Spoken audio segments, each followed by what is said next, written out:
Welcome to Art with Miss Allen, with me, Miss Allen. On this channel we will be drawing and coloring, cutting and gluing, painting, and doing a lot of other fun art activities that we can make together at home. I cannot wait to make art with you. Hey guys, it's Miss Allen. I thought today that we could do a painting that is inspired by a man named Romero Britto. He is a pop artist and uses a bunch of color and lines to make his paintings.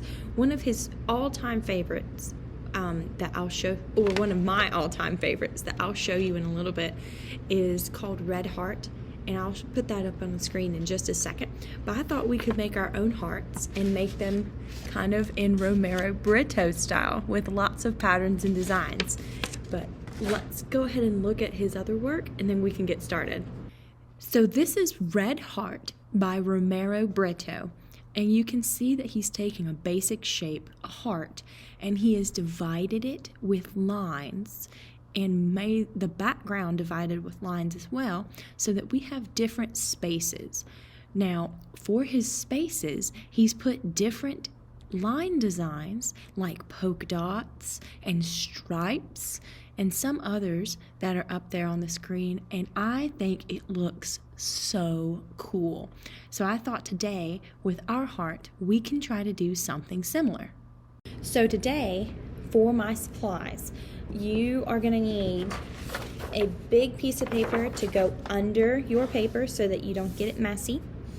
You're going to need a blank piece of paper. I'm using a little half sheet just so it doesn't take me as long, but you can go as big as you want.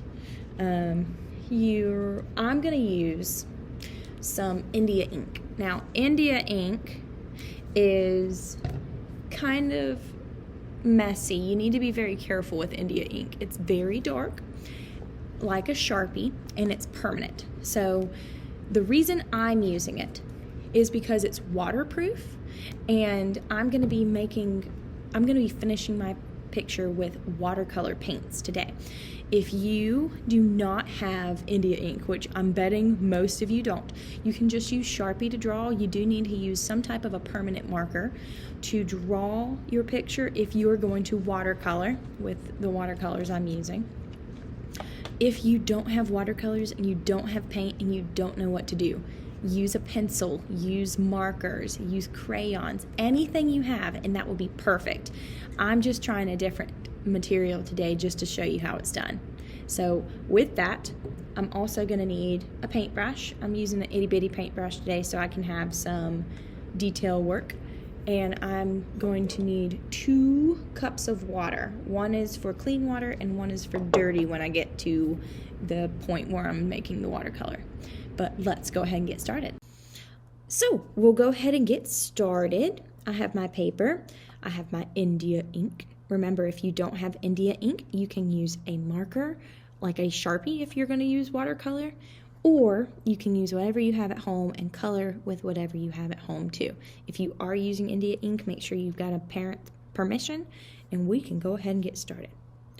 Now, I'm going to do all of this with my paintbrush. I'm not going to draw any of this out with pencil like sometimes we do in class.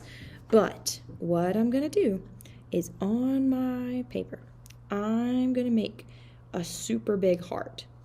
So how I make a heart is I start in the middle. I'm going to curve a line over to the side. And then I'm going to keep it curving. Curve, curve, curve. Oop, gotta get a little more ink. And once I've curved enough, I'm going to make a straight diagonal line down. Now look where I'm going to stop. I'm going to stop below this point, okay?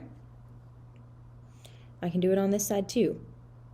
Come out, curve over, run down to touch. Now that heart was not perfect, but you know what? It's okay because I tried my best and I think it's still going to look pretty cool. Now let's go ahead and divide this a few spots. I'm going to use diagonal lines. So remember, diagonal lines are the ones that looks like my paintbrush right now. They lean. They can go that way or that way, but they lean over. And let's say I start on this side. I'm going to cut through my heart with a nice diagonal line. and then I can go back to the same spot, cut through this way with a diagonal line. Now, I have a super big space up here. I'm just going to leave it alone, but if you would like to do more cuts like our Romero Britto does, you can do more lines inside or outside of the heart. I'm going to keep it pretty simple today, so I'm just doing these big 2 diagonal lines. Once I have that, I have a heart that has 3 spaces. 1, 2, 3. You might have a heart that has more spaces or less spaces, and that's okay. But you just at least want 2. But 1, 2, 3 for me. And then I have 3 spaces outside of the heart. This big space under the heart. This little weird space between those 2 lines. And then this big space.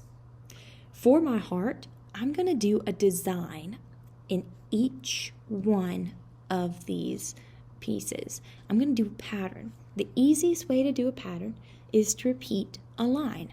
So let's say I repeat a vertical line. Vertical lines go up and down. Let's say I repeat it in this bottom part of my heart. And I make stripes, vertical lines that go up and down.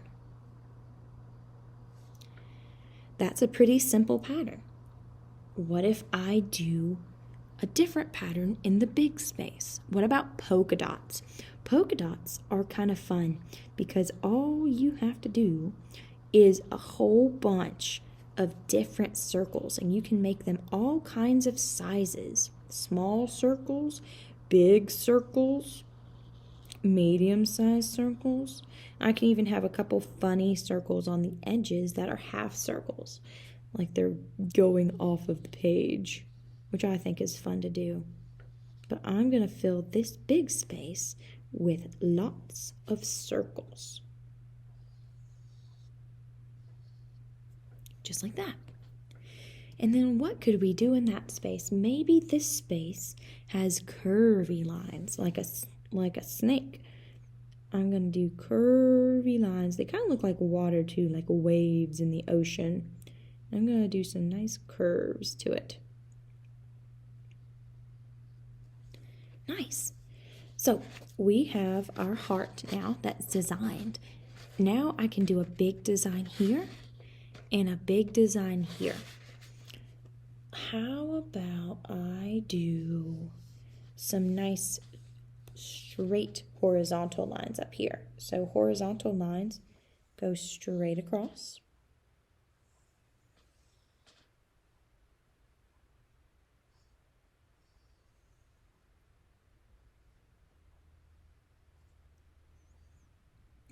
Just like that. And then maybe I'll do something a little fancier down here. What about some spirals? Spirals spin around and stop in the middle, kind of like a cinnamon bun. And when I do spirals, I try to act like I'm making a big circle, but then curl in at the end until I can't go no more, just like that. And maybe I'll fill this whole part of the page with spirals.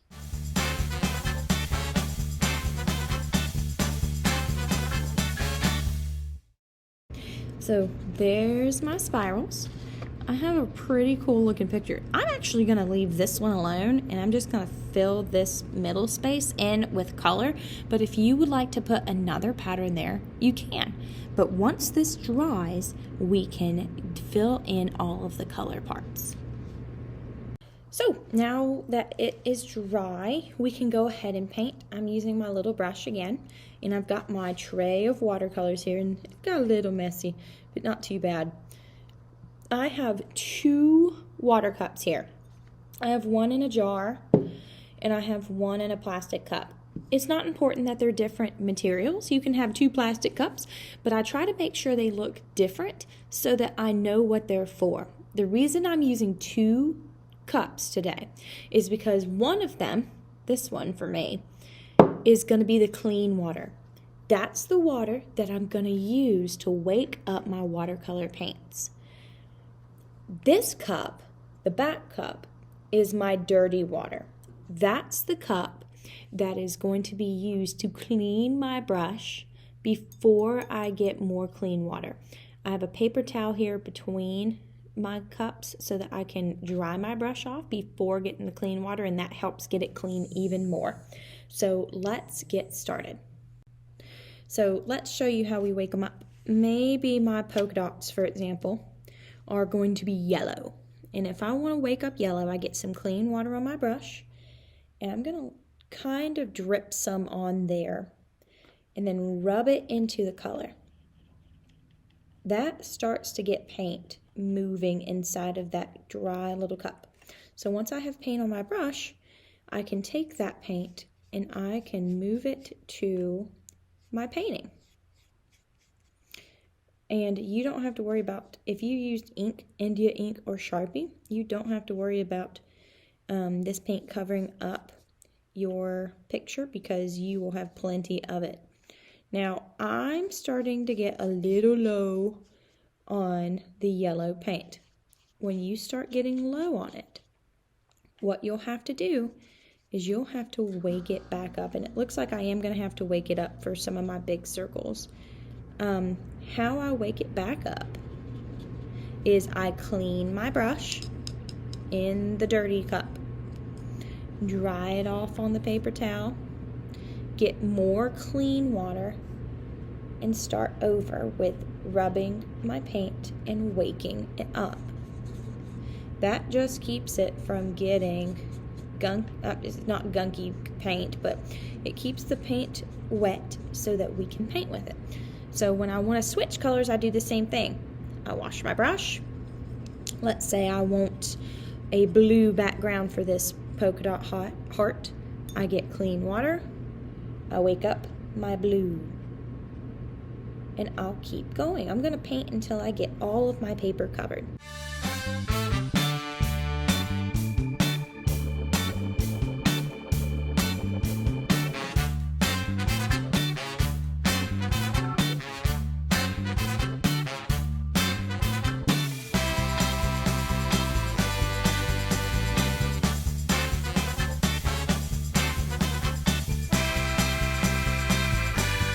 And we're done. I thought this came out pretty cute. I used a lot of colors on this. You don't have to use this many. If you wanted to, you could use maybe 1 or 2 colors for the heart and then maybe 1 or 2 colors for the background, and that would make that heart really pop off the page. But I just kind of wanted to play around with my colors today. I hope you guys had fun, and I will see you next time. Bye.